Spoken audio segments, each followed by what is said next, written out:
గోదావరి జిల్లా తణుకులో రైతుల రుణమాఫీపై 2 రోజుల దీక్ష చేపడుతున్న జగన్ రాజమండ్రి మధురపూడి విమానాశ్రయానికి చేరుకున్నారు. అక్కడి నుంచి రోడ్డు మార్గంలో తణుకుకు బయలుదేరారు.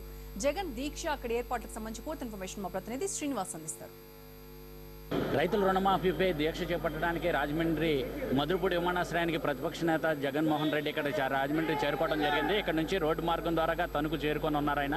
ఇక్కడ రాజమండ్రి మధురపూడి ఎయిర్పోర్ట్లోని ఎమ్మెల్యేలు, మాజీ ఎమ్మెల్యేలు, ఎమ్మెల్సీలు వీళ్ళందరూ కూడా వైఎస్ఆర్సీపీ నాయకులు, కార్యకర్తలు అందరూ కూడా పెద్ద ఎత్తున ఇక్కడ ఎయిర్పోర్ట్కి చేరుకొని ఇక్కడ ఆయనకి ఘన స్వాగతం పలకడం జరుగుతున్నది. ఇక్కడ నుంచి ఆయన రోడ్డు మార్గం ద్వారా తణుకు చేరుకొని తణుకులోని అక్కడ వైఎస్ఆర్సీపీ ఆధ్వర్యంలోని ఏర్పాటు చేస్తున్న 2 రోజుల పాటు ఆయన దీక్ష చేపట్టనున్నారు. ప్రధానంగా రుణమాఫీ విషయంలో ప్రభుత్వం అలసత్వం వహిస్తుందని చెప్పేసి, అలాగే రుణమాఫీని రైతులకు సక్రమంగా అందించట్లేదు, దీనివల్ల ప్రభుత్వం చాలా విఫలమైంది, రైతులకు న్యాయం చేసి రుణమాఫీ విషయంలో చేసి ప్రభుత్వం ఆదుకోవాలని చెప్పేసి ప్రధానంగా డిమాండ్ చేస్తూ ఆయన 2 రోజుల పాటు ఇక్కడ తణుకులోని పశ్చిమ గోదావరి జిల్లా తణుకులో దీక్ష చేపట్టనున్నారు. మొత్తం 48 గంటల పాటు ఆయన దీక్ష కొనసాగనున్నది.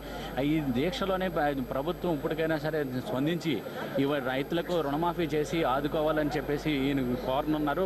లేని పక్షంలోని పెద్ద ఎత్తున ఇంకా మరింత ఉద్యమాలు చేపట్టే అవకాశం కూడా ఉన్నదంటున్నారు. అయితే ప్రధానంగా రైతులు మట్టికి రుణమాఫీ విషయంలో ప్రభుత్వం చాలా ఇప్పటి వరకు మొదట ఎన్నికల్లో ఇచ్చిన వాగ్దానాల మేరకు అమలు జరపకుండా ఇప్పుడు మాట మారుస్తుందని చెప్పేసి ప్రధానంగా ఆరోపణ చేస్తున్నారు. అయితే ప్రభుత్వం రుణమాఫీ విషయంలోని సక్రమంగా వ్యవహరించి రుణమాఫీలు చేయాలని చెప్పేసి వీళ్ళందరూ కూడా కోరడం జరుగుతున్నది. అయితే ఈ రుణమాఫీల విషయంలోనే ఈ ప్రభుత్వం ఆదుకోవాలని చెప్పి చెప్తున్నారు. ప్రభుత్వం రైతులందరికీ కూడా రుణమాఫీ చేయాలి. రాష్ట్రంలోని రైతులందరూ కూడా చాలా ఆశగా ఈ రుణమాఫీ కోసం ఎదురు చూడటం జరుగుతున్నది. అయితే రుణమాఫీలు చేయకపోవడం వల్ల ఇప్పుడు ప్రధానంగా వేస్తున్న రబీ కానీ ఖరీఫ్ పంటల్లో కానీ ఇప్పుడు మళ్ళీ కొత్తగా రుణాలు మంజూరు చేయడంలో కానీ బ్యాంకులు కూడా రైతులను ఇబ్బందులు పెడతాం కూడా గురి చేస్తుందని చెప్పేసి వీళ్ళందరికీ ప్రధానంగా ఆరోపణ.